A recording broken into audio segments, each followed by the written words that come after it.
été commis dans la circonscription et même dans le voisinage immédiat d'un bureau central de police bien connu. La foule n'eut donc pas le plaisir d'escorter longtemps Olivier.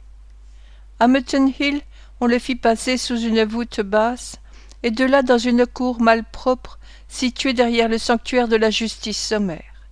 Là ils rencontrèrent un homme de haute taille, avec une grosse paire de favoris sur la figure et un trousseau de clefs à la main.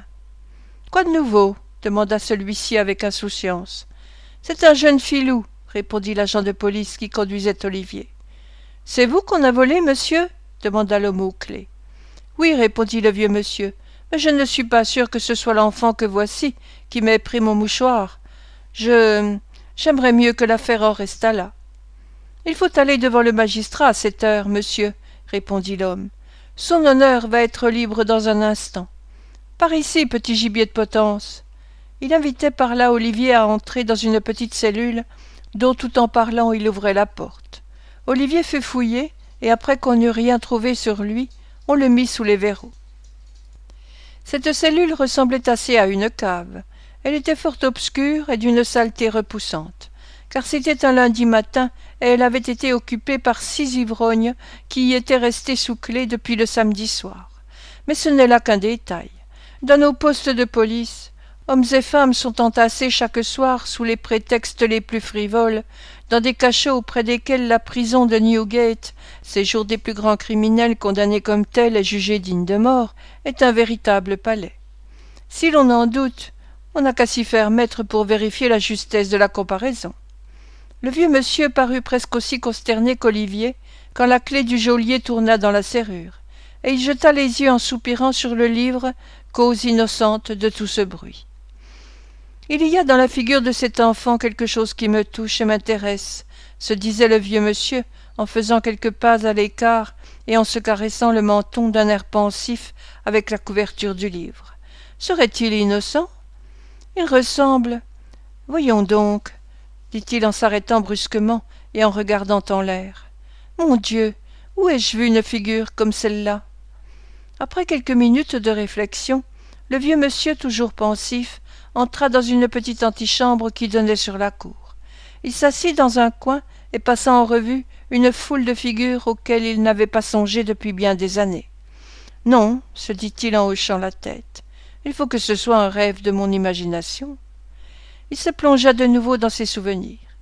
Toutes ces figures qu'il avait évoquées, il n'était pas facile de les congédier si vite. Il revoyait des visages amis et ennemis, d'autres qui lui étaient presque inconnus, des visages de fraîches jeunes filles maintenant vieilles et fanées, d'autres qui étaient devenues la proie de la mort, mais que le souvenir, qui triomphe de la mort, lui retraçait dans tout l'éclat de leur beauté d'autrefois. Il les revoyait avec ses yeux si brillants, ces sourires charmants qui font, pour ainsi dire, rayonner l'âme hors de son enveloppe d'argile. Souvenirs qui nous font rêver à cette beauté qui survit à la mort, plus éclatante que la beauté terrestre. Visages charmants qui nous sont ravis pour aller éclairer d'une douce lumière la route qui mène au ciel. Mais le vieux monsieur ne put retrouver sur aucune de ces figures les traits d'Olivier. Les souvenirs qu'il avait évoqués lui firent pousser un profond soupir. Mais, comme heureusement pour lui, il était fort distrait, il reprit sa lecture et oublia tout le reste. Il fut tiré de sa rêverie par le geôlier, qui lui donna un petit coup sur l'épaule et le pria de le suivre. Il ferma aussitôt son livre et fut introduit dans la salle où siégeait l'imposant et célèbre M. Fang. Cette salle d'audience donnait sur la rue. Au fond était assis M. Fang, derrière une petite balustrade, et près de la porte, sur une petite sellette de bois, se trouvait déjà le pauvre Olivier, tout effrayé de la gravité de cette scène. M. Fang était de taille moyenne et presque chauve. Le peu de cheveux qui lui restaient lui couvraient le derrière et les côtés de la tête. L'expression de ses traits était dure et son teint très coloré. Si en réalité il ne sortait jamais des bornes de la sobriété, il eût pu intenter à sa figure un procès en diffamation et obtenir des dommages-intérêts considérables. Le vieux monsieur lui fit un salut respectueux et, s'avançant vers le bureau du magistrat, dit en lui remettant sa carte. « Voici mon nom et mon adresse, monsieur. » Puis il fit 2 ou 3 pas en arrière, en saluant de nouveau, et attendit qu'on lui adressât la parole. Or il advint que M. Fang se trouvait justement occupé en ce moment à lire un journal du matin où l'on rendait compte d'un jugement qu'il avait récemment prononcé et où on le recommandait pour la 100e fois à l'attention et à la surveillance particulière du secrétaire d'État de l'Intérieur. Cette lecture le mit hors de lui, et il leva les yeux avec humeur. « Qui êtes-vous » demanda-t-il. Le vieux monsieur, surpris de cette question, montra du doigt sa carte. « Officier de police, quel est cet individu » dit M. Fang en jetant dédaigneusement de côté la carte et le journal.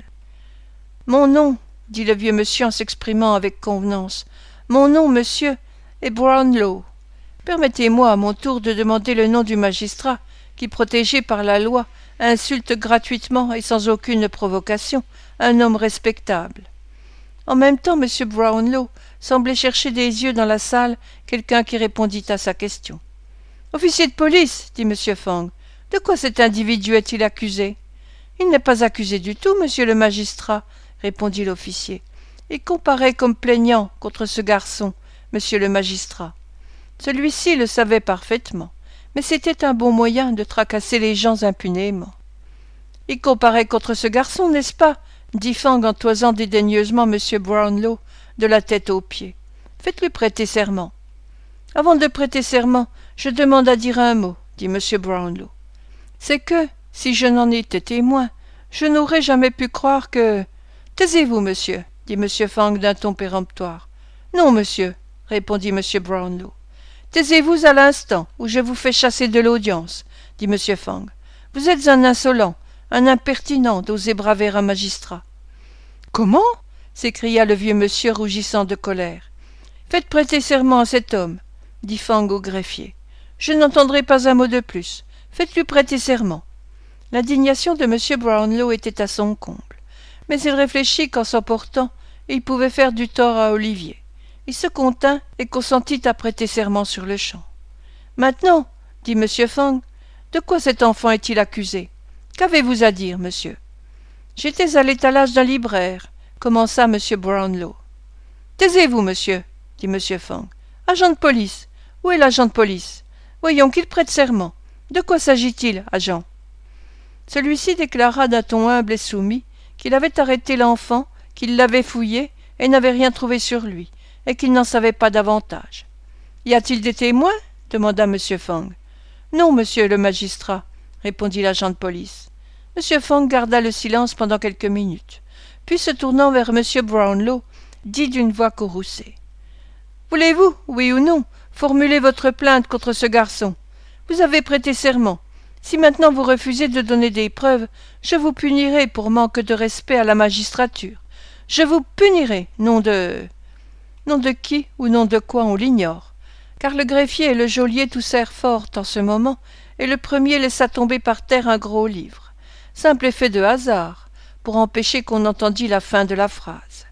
Malgré bien des interruptions et des insultes de la part de M. Fang, M. Brownlow essaya de raconter le fait.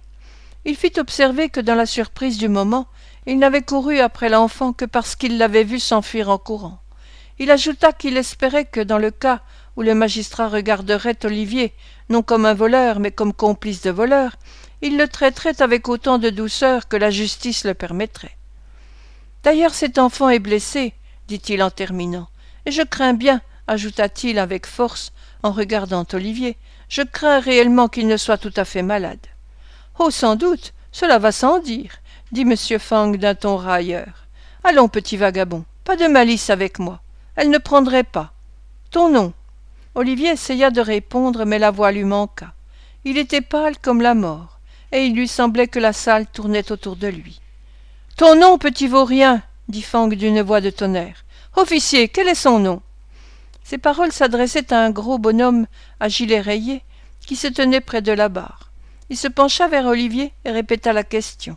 Mais voyant que l'enfant était hors d'état de répondre, et sentant que ce silence ne ferait qu'exaspérer le magistrat et rendre la sentence plus sévère, il répondit au hasard. « Il dit qu'il s'appelle Tom White, monsieur le magistrat. »« Il refuse de parler, n'est-ce pas ?» dit Fang. « Très bien, très bien. Où demeure-t-il ?»« Où il peut, monsieur le magistrat, » répondit encore l'officier de police, comme s'il transmettait la réponse d'Olivier.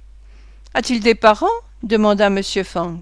Il dit qu'il les a perdus dès son enfance, monsieur le magistrat, continua l'officier de la même manière. L'interrogatoire en était là, quand Olivier leva la tête et, jetant autour de lui des regards suppliants, demanda d'une voix éteinte un verre d'eau. « Sottise et grimace que tout cela, » dit M. Fang. « N'essaye pas de me prendre pour dupe. »« Je crois qu'il est sérieusement malade, monsieur le magistrat, » objecta l'officier de police. « Je sais à quoi m'en tenir là-dessus, » dit M. Fang. « Prenez garde, » dit le vieux monsieur à l'agent en levant les mains instinctivement. « Il va tomber. »« Écartez-vous, officier de police, » s'écria Fang avec brutalité. « Qu'il tombe si cela lui fait plaisir. » Olivier profita de cette obligeante permission et tomba lourdement sur le plancher. Il était sans connaissance. Les gens de service se regardaient l'un l'autre, et pas un n'osa aller au secours de l'enfant.